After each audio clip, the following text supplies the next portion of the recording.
Hello and welcome back to another episode of Injustice For All MMA.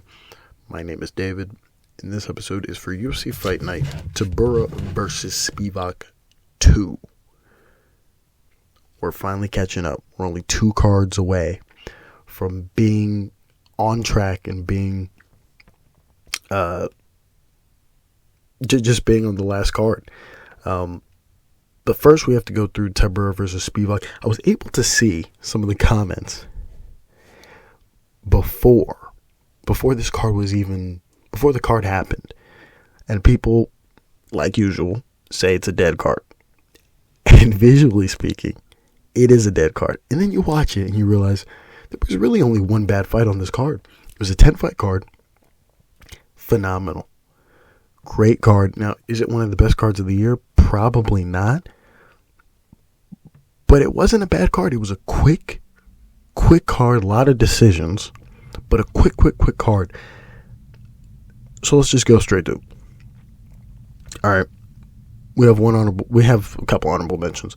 First honorable mention is Diniz versus Williams. Okay, I had pretty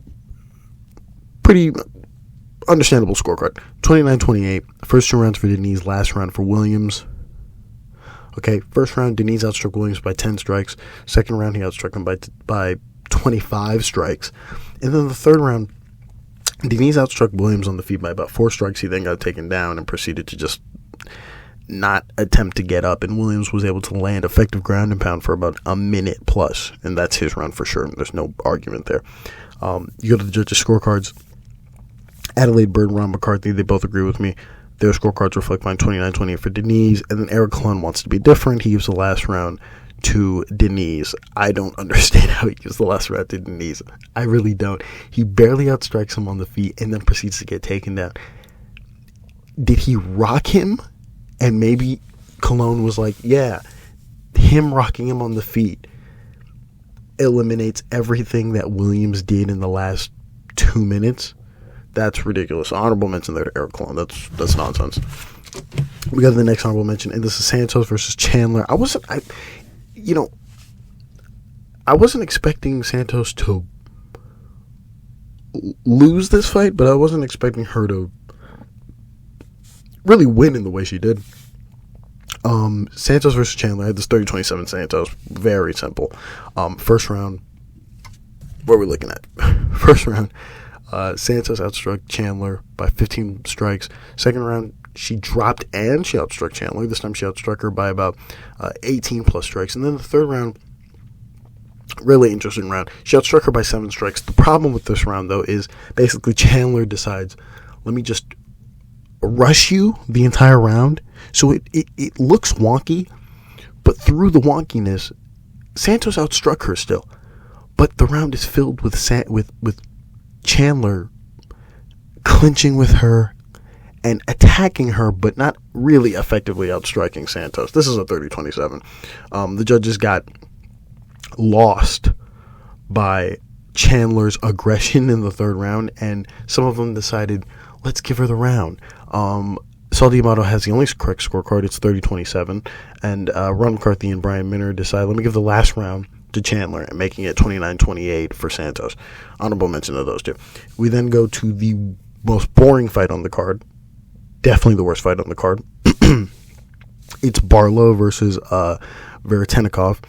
Barlow can't keep his fingers in his hands. This is a problem he had in the last fight where he won, but he can't fold his hands together. It's the weirdest thing.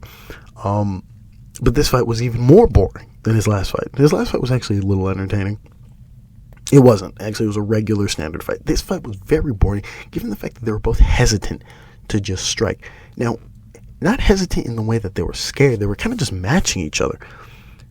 I give the first 2 rounds to Barlow. Last round to Veretennikov. Second round, put a close marker on, and I'll explain that in a second. 29-28 for Barlow. First round, Barlow outstrikes Veretennikov by 3 strikes. He's outstriking Veretennikov, but not by much. Second round, the same thing. He's outstriking him throughout the fight, but it's by a strike. It's really very close, to the point where I had to put a close marker because he outstruck him so so barely, I don't even think it's a phrase. He outstruck him by so little that I had to put this close marker just to be objective. You can maybe argue the second round for Veretennikov. And then the last round, close on strikes with the edge to Veretennikov. I think it's very close on strikes here. I can't give you a number here. But the round goes to Veretennikov. He's the most active in this round. He's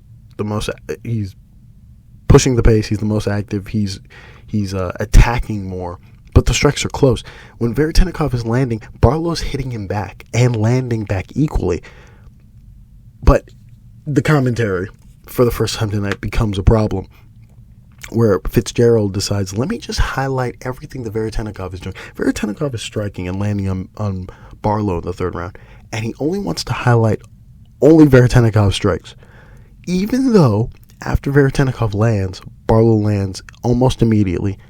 Nothing from Fitzgerald. Just continuous acknowledgement of Veretennikov's strikes.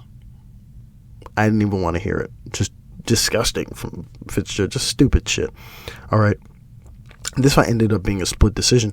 You can argue a 29-28 for Veretennikov. It's loose, but you can argue one.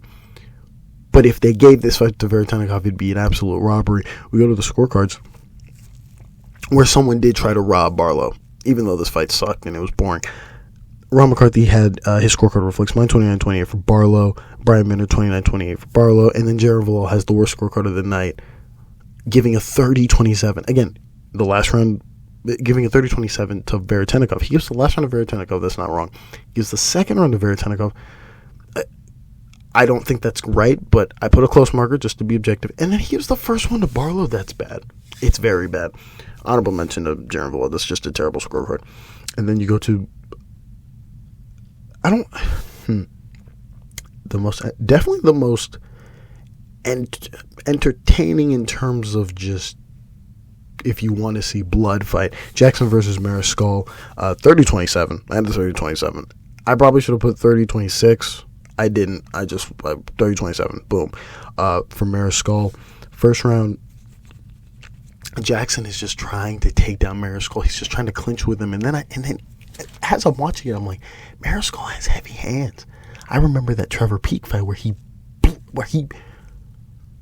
was able to just beat the fuck out of Trevor Peek. Well, guess what? He did the same thing.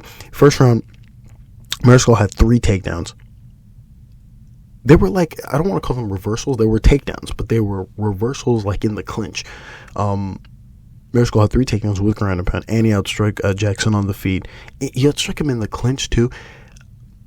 Jackson had these knees that were getting acknowledged by the commentary. That's another thing. A lot of Jackson's knees were getting acknowledged by the commentary, but none of Mariscal's punches to the gut of Jackson were getting acknowledged. None of that was getting acknowledged.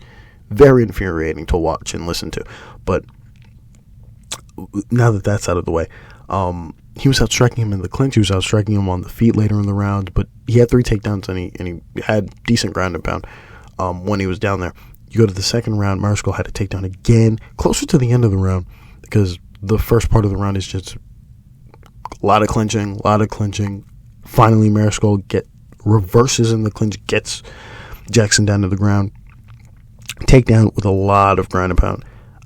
And then the third round, Jackson has a takedown. He also has a reversal, but Mariscal has 2 takedowns and 2 reversals, and just loads of ground and pound to the point where you can argue a 10-8 here. I didn't give one. I was 2 in the sauce. It's whatever. You can argue a 10-8 here. You go to the judges' scorecards, and all of them are technically right here. Mike Bell has a 30-26. He gets a 10-8 in the second round. That's fine. 30-26 from Mariscal. Saul D'Amato has 30-25. Last 2 rounds of 10-8. And then Junior Sugar Mito, his scorecard reflects Saul D'Amato. So there you have it on that. Other than that, there's nothing else to really talk about on this card. That's all. That's it. On to the next one. Thank you all for listening, and God bless.